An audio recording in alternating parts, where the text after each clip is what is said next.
हे डाळिंब कशा कशात चालतं हे जर नीट लक्षात ठेवून वापरलं ना तर याचे प्रचंड फायदे आहेत. एक तर गोड डाळिंब, एक तर थोडे आंबट गोड डाळिंब आणि एक पूर्णतः आंबट डाळिंब, आणि तिन्हींचेही औषधी उपयोग आहेत. पण घरगुती औषध जर काही करणार असाल तर गोड डाळिंब बेस्ट आहे. समजा तुम्ही एखाद्या पेशंटला भेटायला जाताय तर काय नेणार त्याला, तर नारळ पाणी नेऊन त्याचा कफ वाढवण्यापेक्षा किंवा सफरचंद नेऊन त्याचा आम वाढवण्यापेक्षा जर डाळिंब नेलं तर. नमस्कार, मी डॉक्टर तुषार कोकाटे, पुन्हा एकदा खूप खूप स्वागत आहे तुमचं. मित्रांनो, आजचा आपला विषय डाळिंबाच्या संदर्भात आहे. डाळिंब खाण्याचे काय काय फायदे आपल्याला होऊ शकतात हे आज आपण पाहणार आहोत. आता इथे फारशी प्रस्तावना करत नाही, डायरेक्टच डाळिंबाचे आयुर्वेदाने काय काय गुणधर्म सांगितलेले आणि कोणकोणत्या आजारात किंवा कोणकोणत्या लक्षणांमध्ये डाळिंब बेस्ट ते बघणार आहोत. तर आता सगळ्यात पहिल्यांदा आयुर्वेद असं म्हणतोय की डाळिंब हे त्रिदोष शामक आहे. त्रिदोष शामक, आता जनरली आपण बघतो की कुठला समजा आजार आपल्याला झाला, कुठलाही आजार झाला तरी तो वाताने होतो, पित्ताने होतो, कफाने होतो, किंवा वात पित्ताने होतो, पित्त कफाने होतो, किंवा कफ पित्ताने होतो, किंवा तिन्ही दोषांमुळे होतो. त्याच्यामुळे त्या त्या दोषावरचं औषध आपल्याला वापरावं लागतं. परंतु इथे आनंदाची बातमी किंवा आनंदाची माहिती अशी आहे की डाळिंब हे त्रिदोष शामक आहे, म्हणजे डाळिंबाने तिन्ही दोषांचं शमन होतं असं आयुर्वेदाने सांगितलेलं आहे. शिवाय आयुर्वेद असं म्हणतोय पुढे की डाळिंब हे ज्वरनाशक सुद्धा आहे. ज्वर म्हणजे जो ताप आपल्याला येतो त्या तो ताप कमी करण्याचं, बॉडी टेम्परेचर कमी, म्हणजे ताप आल्यानंतर जे बॉडी टेम्परेचर वाढतं ते कमी करण्याचं काम सुद्धा डाळिंबाकडून केलं जातं. आणि म्हणूनच डाळिंब हे ज्वरनाशक आहे. शिवाय ज्वराचे म्हणजे तापाचे जे काही कॉम्प्लिकेशन्स होणार आहेत, समजा एखाद्याला चिकनगुन्या झाला किंवा टायफॉईड झाला तर त्याच्यानंतर त्याचे केस गळतात, हेअरफॉल होतो, किंवा संधिवाताचा त्रास त्यांना व्हायला सुरुवात होतो, किंवा एखाद्याला कडकीच भरते, तर अशा प्रकारचे कॉम्प्लिकेशनसुद्धा जर तुम्ही तापामध्ये किंवा तापानंतर सुद्धा डाळिंब काही दिवस नियमितपणे सेवन केलं तर होत नाहीत असं आयुर्वेदाने सांगितले. शिवाय तिसरा फायदा याचा आयुर्वेद असं सांगतोय की ते दाह शामक आहे किंवा दाह नाशक आहे. आता बघा, जनरली असं होतं की हातापायांचीच आग होते किंवा तळव्यांची आग होते, तळपायांची आग होते, असे पेशंट भरपूर असतात. इथे उष्णता किंवा पित्त शरीरातलं इम्बॅलन्स झालेलं असतं, बऱ्याचदा तर डायबिटीजही असतो, कधी नसतो सुद्धा. तर अशा प्रकारची आग थांबवण्याचं, नष्ट करण्याचं दाह शामक असं काम डाळिंबाकडून होतं. मग ही आग हातापायांची असेल, पोटात आग पडत असेल, किंवा डोळ्यांची आग होत असेल, मस्तकाची आग होत असेल, तर अशा कुठलीही आग जी शरीराची होते ती थांबवण्याचं काम डाळिंब करतो असं आयुर्वेद सांगतो. यानंतर पुढचा जो फायदा आहे तो असा सांगता येईल की आयुर्वेद असं म्हणतोय की हे जे डाळिंब आहे ना, हे डाळिंब मुख दौर्गंध्यहर आहे. म्हणजे काय, तर तोंडाला येणारा घाण वास घालवणार आहे असा स्पेसिफिक गुणधर्म त्यांनी या डाळिंबाचा दिलेला आहे. म्हणजे बघा, आम्लपित्ताचे जे पेशंट असतात त्यांच्या तोंडाला एक विशिष्ट घाण वास येतो, किंवा मग ज्यांच्या शरीरात पित्त वाढलेले आहे त्यांच्या बाबतीतही असं होतं, किंवा काहींच्या बाबतीत दिवसभर नाही येत पण सकाळी सकाळी तोंडाला अगदी घाण वास येतो. तर अशा वेळी मग लोक काय करतात की काहीतरी च्युइंगमचं गळ किंवा माउथ फ्रेशनर वगैरे वापरा, किंवा परंतु इथे जर तुम्हाला मुळावरच घाव घालायचा असेल तर निश्चितपणे डाळिंब उपयोगी आहे. यानंतर आयुर्वेद असं पुढं सांगतोय की हे डाळिंब तर्पण आहे. तर्पण म्हणजे काय, तर समजा तुम्हाला खूप थकवा येतोय, गळून गेल्यासारखं वाटतंय, काम करायचा उत्साह नाही आहे,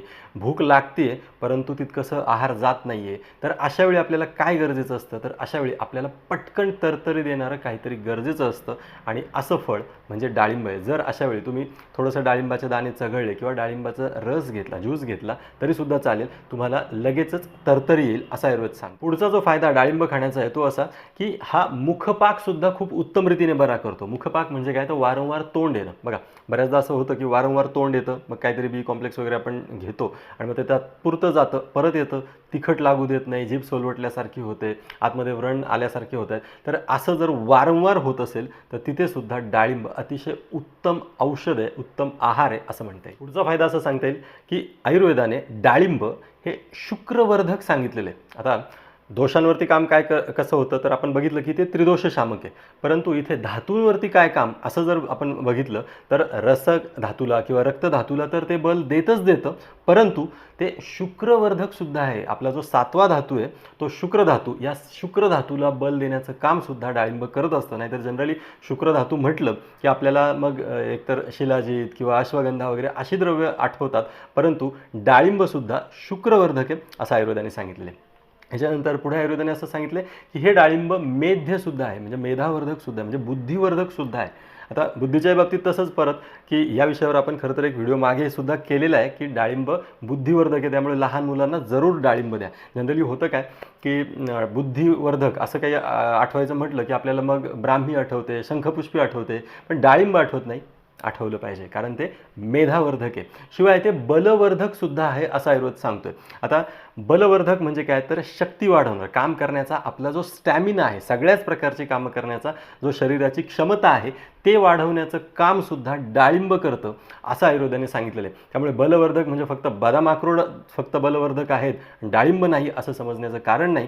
शिवाय डाळिंब पचायला बदाम किंवा अक्रोडपेक्षा तितकंसं जड नाही आहे, त्यामुळे डाळिंबाच्या ह्या बलवर्धनाचा उपयोग निश्चितपणे आपल्याला करून घेता येईल.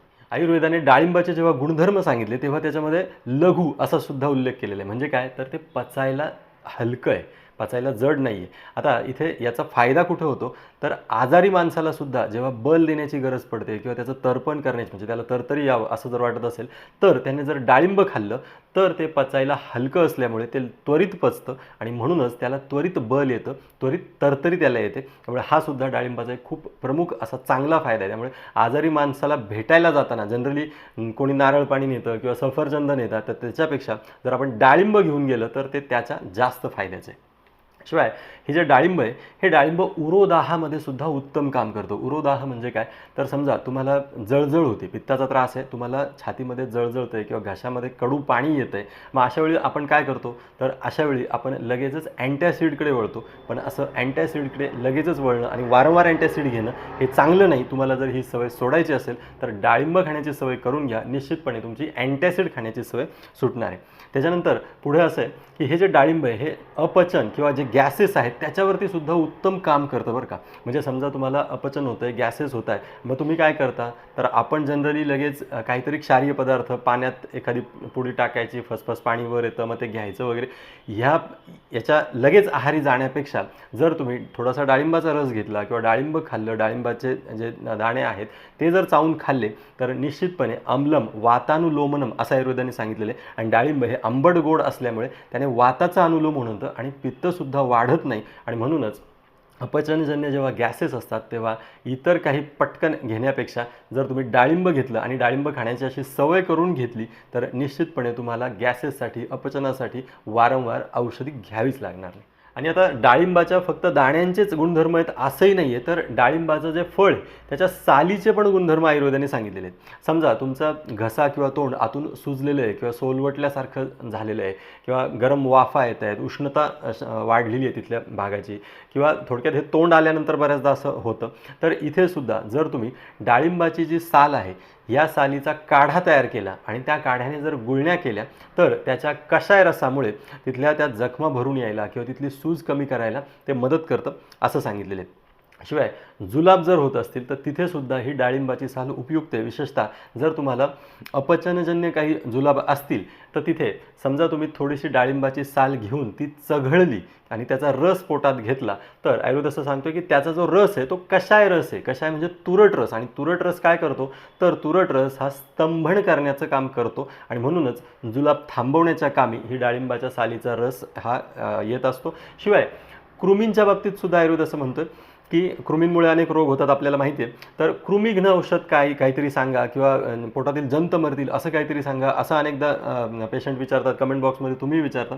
तर याच्यामध्ये जर तुम्ही डाळिंबाची साल थोडी चावून खाल्ली तर कृमीसुद्धा मरतात असं आयुर्वेदाने सांगितलेले आहे.